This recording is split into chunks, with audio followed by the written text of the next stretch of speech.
Check, check, 1, 2, 3. Check. Check it out.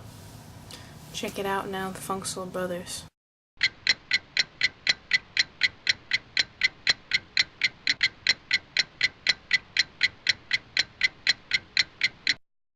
I wanted to start off with a few tips for you guys. I know that because it is the end of August, we're moving slowly but surely into September, and a lot of you are going back to school, and a lot of you are starting college for the first time.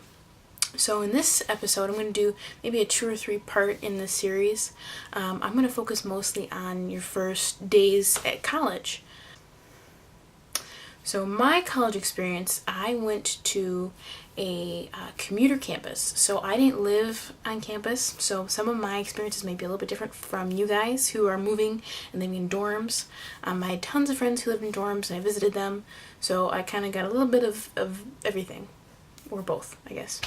5 tips when you are first starting college for the first time, or maybe going back to school, back to college. Going to college? 5 tips for starting college. Number 1, make sure that you look up all of your professors before you pick any classes. Seriously, go to ratemyprofessors.com, look up your professors. I know that the reviews are a little bit iffy, but it can at least kind of get you prepared for what you're about to deal with.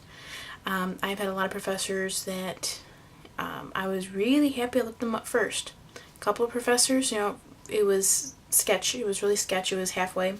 But I'd say 85% of the time it's pretty reliable. Number 2, I would say get involved in some clubs or activities, kind of piggybacking off of tip number 1, but definitely get involved. I think that helps to kind of create a community for you. Especially for me, I was at a commuter campus, so it was really important for me. I had work study, so I was lucky enough to have an awesome job on campus, and that was kind of my community. So you need to find, whatever your interests are. There's an art club. I think we had a guitar club, all kinds of clubs. If your interests are, drawing chalk pictures on the sidewalk, find a club. And a lot of times if you don't have a club already established, you can create one. Go to your student activity group organizer or whatever they're called and be like, I really want to start a club. Oftentimes, if you can get, I think, like 10 or 15 people involved, you can start your own club. So that's an awesome tip. And I know you're going to be overwhelmed with schoolwork and, extracurriculars. But do try and get involved in a community on campus. It'll help, especially when you're looking for jobs. If you say you're like the president of, the berry picking club, that goes, on your resume and stuff. Number 3, fact number 3, or advice piece number 3. I would also try and get a job if you can while you're in school. It's a great way to, pay for your tuition, but also to save up a little bit of money for your extracurriculars. And for, weekends when you want to buy a new pair of shoes or whatever you want to do with your free time. But I also found, this is totally true, when you have a lot going on in school, or especially in college, when you're involved in a lot of things and you have a job, you have to plan better. So I always had like a planner or some kind of calendar, just even in an Excel spreadsheet, if you can do like Monday, Tuesday, Wednesday, Thursday, Friday, Saturday, Sunday, basically all the days of the week, you can do that, plan everything out, you have everything accounted for, and it makes you be more diligent with your time, and that is one great way to prevent procrastination. Number 4, this is a big one. When you are buying your books, don't expect them to send you like a book magazine or catalog to buy your books from. You are going to have to print out your schedule in most cases, take it to the bookstore, and they're going to tell you what books you have to get. So it is a lot of pressure on you to take the initiative to go get your books. But what I typically did is I would write down the numbers. Sometimes they provide them for you online, the ISBN numbers on the back of the book. It's really smart. This is a good tip.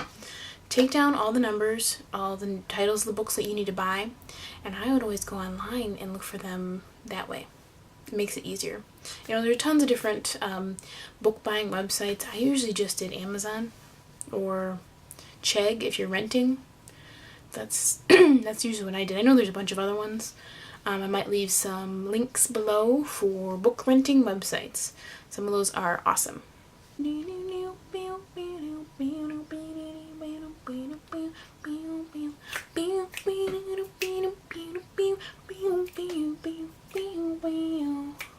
poison? No? Anybody? Last piece of advice that I have for you, people who are starting college, try and enjoy yourself. I know this sounds a little bit cliche and out of place because most people go to college to have fun, but college is to prepare you for your job, hopefully, when you are an adult.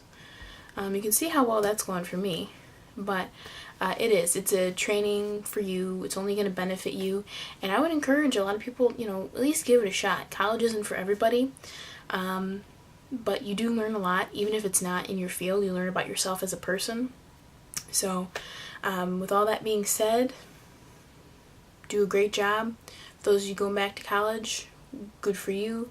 Those of you going back to elementary, middle school, high school, whatever, great job. For you guys going back to work, great job. Just do something.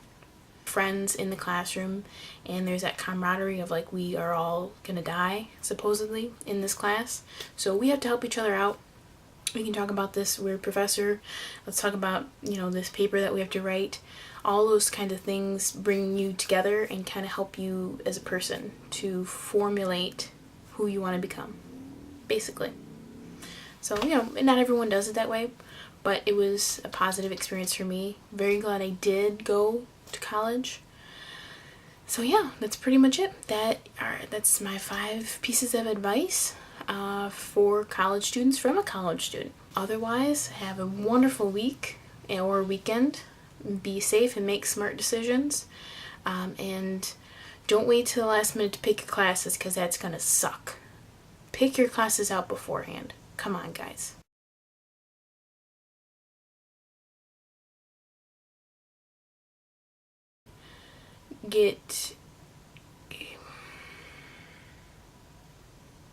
Number 3, I would definitely have a job on camera. I can't speak. It's like camera goes on, brain goes off. I don't know how that happens.